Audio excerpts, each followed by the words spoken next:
ఆంధ్రప్రదేశ్ కు పెట్టుబడులను ఆకర్షించే లక్ష్యంతో సీఎం చంద్రబాబు బృందం స్విట్జర్లాండ్ కు తరలి వెళ్లింది. ఈ క్రమంలో వారు స్విట్జర్లాండ్ లో భారత రాయబారి మృతుల్ కుమార్ తో జ్యూరిచ్ లో సమావేశమయ్యారు. ఏపీ స్విట్జర్లాండ్ మధ్య వాణిజ్య సంబంధాలను మరింత బలోపేతం చేయడం, రాష్ట్రంలో పెట్టుబడులు పెట్టేందుకు స్విస్ కంపెనీలను ప్రోత్సహించడంపై ఈ భేటీలో ఫలవంతమైన చర్చలు జరిపినట్లు లోకేష్ తెలిపారు.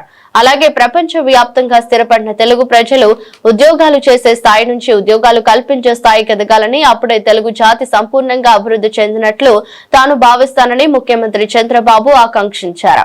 దావోస్ పర్యటనలో భాగంగా తొలి రోజు జ్యూరిచ్ లో ఏర్పాటు చేసిన తెలుగు డయాస్పోరా కార్యక్రమంలో ఆయన పాల్గొన్నారు. 20 దేశాల నుంచి కుటుంబాలతో సహా హాజరైన ప్రవాసాంధ్రులతో ఆత్మీయంగా ముచ్చటించారు. రాష్ట్ర పునర్నిర్మాణంలో భాగస్వాములు కావాలని వారికి పిలుపునిచ్చారు. ఇప్పటికి మనం 4th లార్జెస్ట్ ఎకానమీకి వచ్చాం. మొన్నే ఇప్పుడిప్పుడే జపాన్ క్రాస్ చేశాం. తొందరలో జర్మనీని క్రాస్ చేయబోతున్నాం.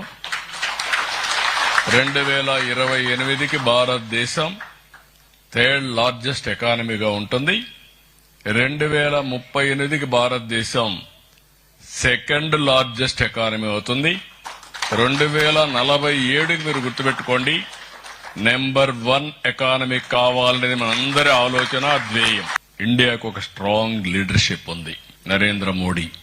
ఈ రోజు మీరు ఆ నాయకత్వాన్ని మనం చూసినప్పుడు right time, right leader, right place, that is Narendra Modi as prime minister of India. ఈ రోజు మీరు చూస్తే 25 ఏళ్లకు మునుపు మనం చేసిన ఆలోచన ఈ రోజు ప్రపంచంలో ఏ దేశానికి పోయినా ఆ దేశంలో హైయెస్ట్ పర్ క్యాపిటా ఇన్కమ్ ఎవరంటే దానికి చిరునామా ఇండియన్స్. అందులో 30% తెలుగు వాళ్ళు ఉండడం నేను గర్వపడుతున్నాను.